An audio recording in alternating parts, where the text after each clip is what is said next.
Le spectre d'émission continue. Explication en vidéo. Observez cet arc-en-ciel.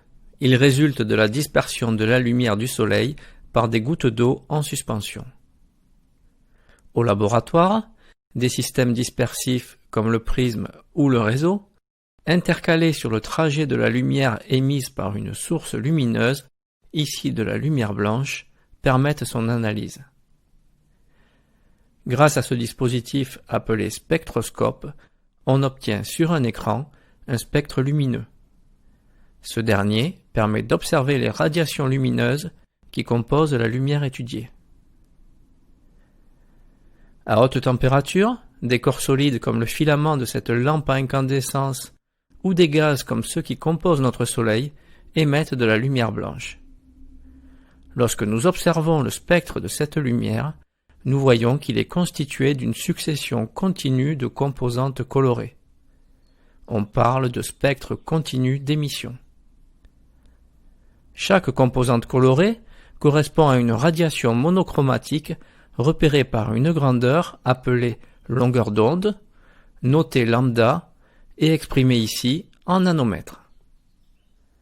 Les longueurs d'onde des radiations visibles de la lumière blanche s'étendent de 400 à 800 nanomètres.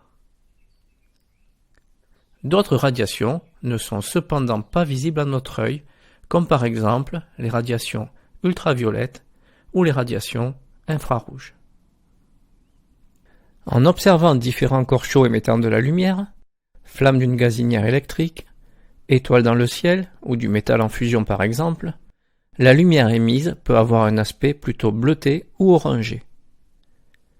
L'analyse de la lumière blanche montre que plus la température de surface du corps est élevée, plus l'intensité des radiations de faible longueur d'onde est importante. Le spectre d'émission d'un corps chaud est plus lumineux et s'enrichit vers le violet quand la température de surface de ce corps augmente. Il existe un autre type de spectre d'émission, le spectre de Rayet. En excitant électriquement du mercure par exemple, on obtient l'émission d'une lumière non blanche. Le spectre obtenu est composé d'un nombre limité de raies colorées sur fond noir, d'où son nom de spectre de Rayet d'émission. Les longueurs d'onde des raies d'émission sont caractéristiques de l'entité chimique émettant la lumière. Retenons donc qu'en décomposant la lumière blanche par un prisme ou un réseau, on obtient un spectre d'émission continu, composé de radiations monochromatiques de longueur d'onde lambda exprimée généralement en nanomètres. Plus la température de surface du corps émettant la lumière sera élevée, plus le spectre sera lumineux et riche en radiation violette. Enfin, l'analyse de la lumière émise par un gaz excité donnera un spectre de Rayet d'émission caractéristique de l'entité chimique étudiée. Réalisons un petit test de 3 questions. Mettez en pause lorsque le symbole suivant s'affiche pour prendre le temps de répondre. Choisir là où les bonnes réponses. Pour analyser la lumière blanche, on peut utiliser un spectroscope dont l'élément dispersif sera un prisme, une lentille, un réseau.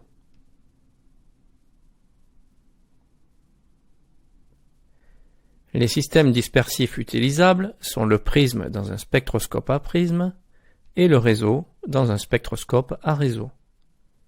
Dans les spectroscopes, la lentille ne sert qu'à faire converger le faisceau lumineux sur le système dispersif. Choisir là où les bonnes réponses. Lorsque la température de surface d'un corps chaud augmente, son spectre d'émission devient un spectre de Rayet d'émission, s'enrichit en radiation de couleur rouge, s'enrichit en radiation de couleur bleue.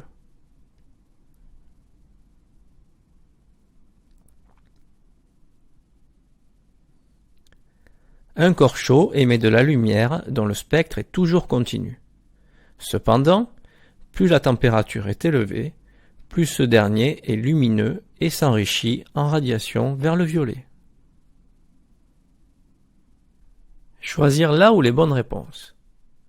On considère les 3 spectres d'émission ci-contre. Ce sont tous les trois des spectres de raies d'émission. Ils proviennent de la même entité chimique. Ils sont différents car la température des espèces chimiques était différente.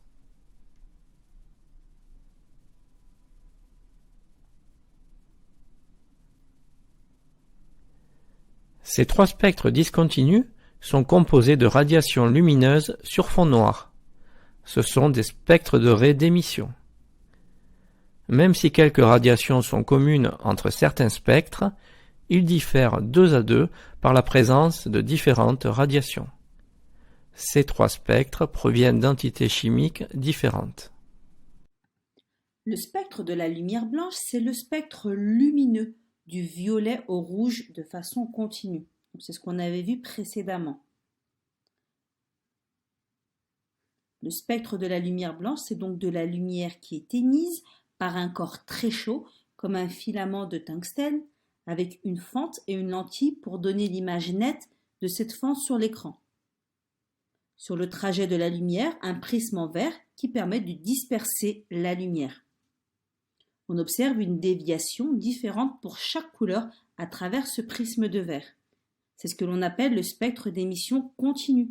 Il contient toutes les lumières colorées visibles par l'œil humain.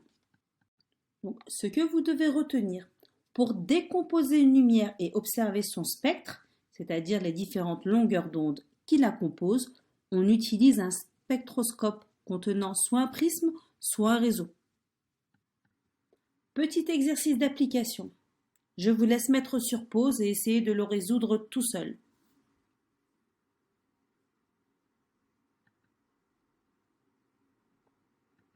Résolution de l'exercice. Première question, on vous demande de rappeler la couleur de la lumière visible qui possède le plus d'énergie. Donc c'est au niveau du bleu-violet. Question suivante, quel est le seul cube capable d'émettre cette couleur, donc c'est-à-dire le spectre de la lumière visible par l'œil humain. Et pourquoi? Donc visiblement, lorsque l'on regarde les spectres, ça va être le cube de fer à 1500 degrés C. Pourquoi? Puisqu'il est suffisamment chaud pour disperser toute la lumière blanche.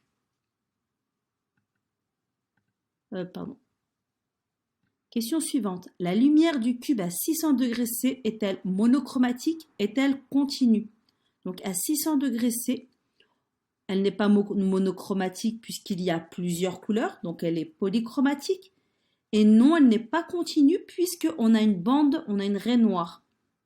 Donc on a une bande noire, on a de la couleur, une raie noire et de nouveau de la couleur, en l'occurrence du rouge. Donc non, elle est discontinue.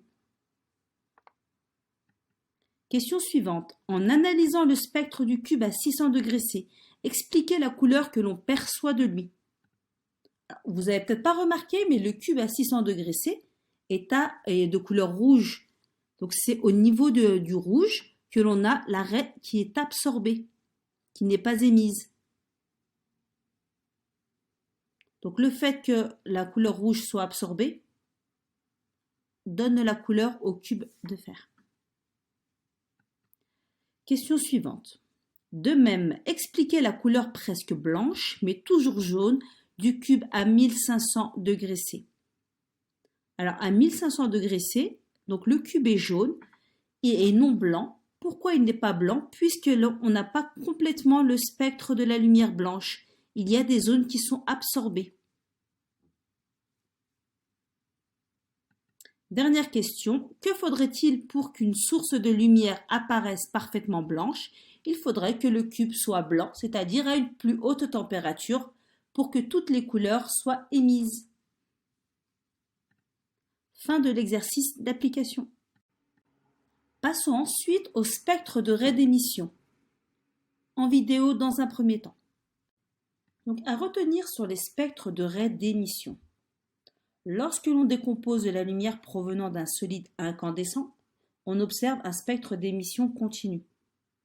C'est-à-dire que vous avez des raies de couleur sur un fond noir. Si l'on décompose la lumière émise par un gaz chaud, on observe un spectre de raie d'émission. Chaque gaz possède un spectre de raie d'émission qui lui est propre. Vous avez comme des catalogues avec les spectres de chaque gaz ou chaque mélange de gaz. Donc l'hydrogène a par exemple 4 raies spécifiques. Une raie rouge, verte, enfin bleu clair, bleu turquoise ou vert, bleu et violet. Le spectre du sodium, vous avez 2 raies de couleur orange. Donc en fait, en fonction de chaque spectre, on peut déterminer le gaz qui est présent dans l'élément testé. Passons à présent à l'exercice d'application numéro 3. Je vous laisse mettre sur pause et essayer de le résoudre tout seul. Résolution de l'exercice numéro 3. On chauffe du mercure gazeux jusqu'à ce qu'il devienne lumineux. On isole alors un filet de lumière qui émerge de ce gaz par une fente verticale et on le décompose à l'aide d'un prisme. Première question, comment nomme-t-on la figure que l'on observe sur l'écran après décomposition de cette lumière? Donc initialement, on a un gaz qui est très chaud, donc qui va passer à travers une fente et un prisme, donc on va forcément obtenir un spectre de raie d'émission, c'est-à-dire un fond noir avec les couleurs émises par le mercure. Cette lumière est-elle monochromatique ou polychromatique justifiée? Donc juste au-dessus de l'exercice, vous avez le spectre lumineux du mercure, le spectre d'émission, les raies d'émission du mercure, et vous constatez que vous avez des raies de différentes couleurs. Vous en avez plusieurs, donc elle est polychromatique. Question suivante. Quel motif de couleur observe-t-on sur l'écran? Cette figure de lumière est-elle continue? Donc on observe des raies de couleurs différentes sur un fond noir, donc la lumière est discontinue.